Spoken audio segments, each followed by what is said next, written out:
Everyone, it's Cass. Welcome back to my channel, What Cass Read. Today we are going to do a very special review. I'm very excited to do this one. This is my spoiler-free review of The Changeling by Victor LaValle. Now, first of all, I have to apologize to Victor LaValle because for the first 5 videos that I mentioned this book, I kept saying Victor LaValle. I live in Texas and I was reading his last name with the Spanish double L pronunciation. That is not correct, it's Victor LaValle. I did somewhat feel sort of vindicated because I watched an interview of him. It was an interview that he did for the YouTube channel named Lit. Victor LaValle was saying that he lives in Washington Heights in New York, and it's a predominantly Puerto Rican neighborhood, and so all the Puerto Ricans in the neighborhood call him Victor LaValle. So I felt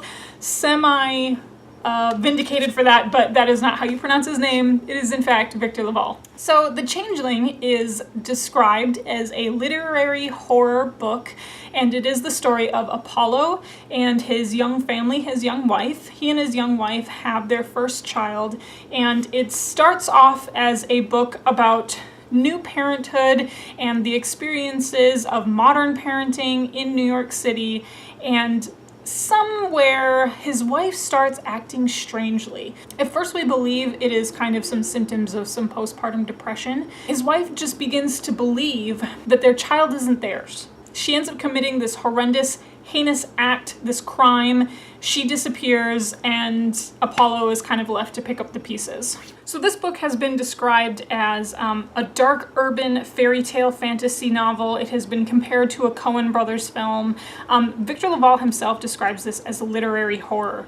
Now let's talk about the world building, because the world building is what The Changeling excels at. The one thing that Victor LaValle has been able to do is start us off with just this magical sense of New York City and create New York City neighborhoods with surround sound, where it feels like you're just so immersed into the neighborhood, into the culture. As we move from Washington Heights through the city, where Apollo is working, where he's meeting his wife, where they're going on dates. Now, one of the aspects that I really like about The Changeling, if you know anything about, kind of the fairy tales associated with The Changeling, I feel like The Changeling represents what Victor LaValle was doing with his narrative and with his world building at the same time. We start off with this magical veil on New York City, and it always felt like to me in the back of my mind that there was this impending sense of other.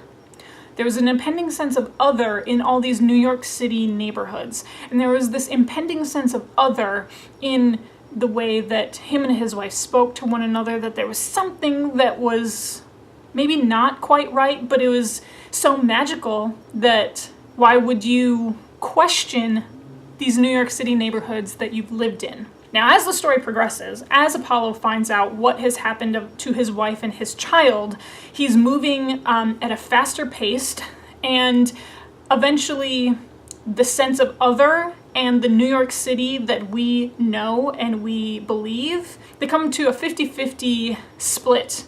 It felt like the writing was lifting off this veil. Finally, at the end of the book, the veil is completely lifted, just like a changeling. And now it's no longer a New York City that you recognize, and perhaps the spell of New York City that was there at the beginning of the novel has been completely reversed and lifted by the end of the book, and we are in a fantastical thriller fairy tale world. It's hard, once that veil has been lifted, to be able to return to any sort of regular New York City that we had always known. There's all these magical elements in there that for a long time you're wondering, is this really there? Or is it all in Apollo's head? Is it in my head? Is it just kind of this suspense? So one of the things about the writing of this book is there's a lot of heinous, horrific things that happen, but they don't happen on the page. They're implied, and then they're described back to the character. So this sense of horror is never like a gory horror that you're reading. It's always just kind of imagined in your brain. I have to read some of my notes because I'm kind of like losing my place here, but I said that this sense of other is introduced and sprinkled throughout the early parts of the narrative. Bit by bit, normal Manhattan slips away until at the very end, there's only threads of normal Manhattan and only the other Manhattan remains. So next I want to talk about the characters. So we have the character of Apollo. Apollo is a young black man living in New York City. He was raised in a single parent household. He decided that he didn't want to pursue any sort of like college career, you know, basically just your standard college to career pathway. He ended up going into the rare and used book selling pathway, which is something that he definitely had to forge on his own. He's got a very strong sense of determination, but he's also this great optimist. I think that's what saves him throughout his whole narrative. When tragedy strikes, it shakes him to his core because he's always believed in the people in his life. He has to find himself again with that optimism and that belief in what he is doing. He has a very interesting bit of self-reflection when he becomes a father, because he starts talking about what it means to be a new, modern, hip, cool parent, this modern version of fatherhood, and he really embraces this part of his life and his child. He wants to be there for his child because he was abandoned by his father growing up. There are a lot of other characters in this book as well. They're set up very quickly, and they also, some of them fade away just as quickly as they were introduced. So we have his mother, who is a poignant figure in his life because she raised him by herself. We have his father, who he sort of creates this myth about his father because he doesn't really remember his father. His father does end up leaving a lot of clues behind. We also meet his wife's sister. The only consistent human presence in his life is Patrice and Dana, who are two of his really great friends. Patrice is a fellow rare book dealer and book hunter just like himself. He is also another black man. And so they come together because of their common shared blackness, and that is part of the conversation that they're having with one another, is how do they move forward in a world as black men.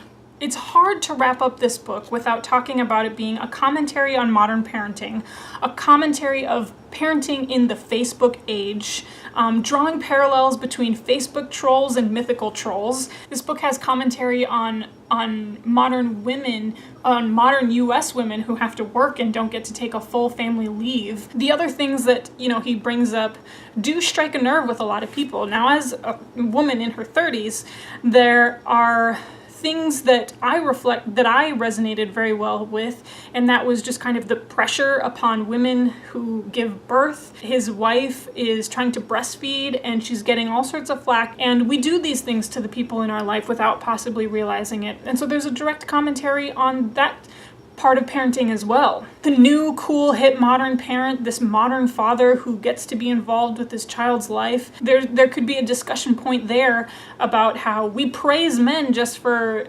taking a child to the park, but women who are just going throughout their day with children on their hips don't get the same kind of praise and validation. And who is this book for? It's for everybody. We've got modern train cars, Facebook, iPads, zip cars, explosions, and then there's also trolls, witches, and haunted forests.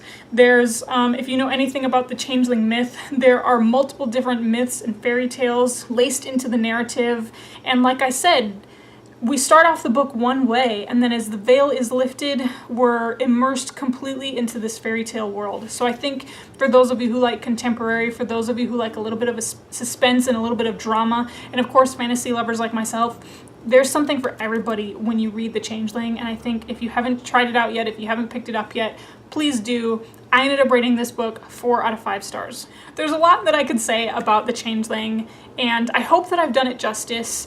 Please put some comments in the comment section below if any of you have read The Changeling, and maybe we can continue some of the discussion points that I brought up. Thank you so much for joining me. Please follow me on any of my social media if you care to find me there. I'm on Twitter and Instagram. It's at WhatCastRead, the same as this channel, so it's super easy to find. You can find me on Goodreads. Those links will be down below.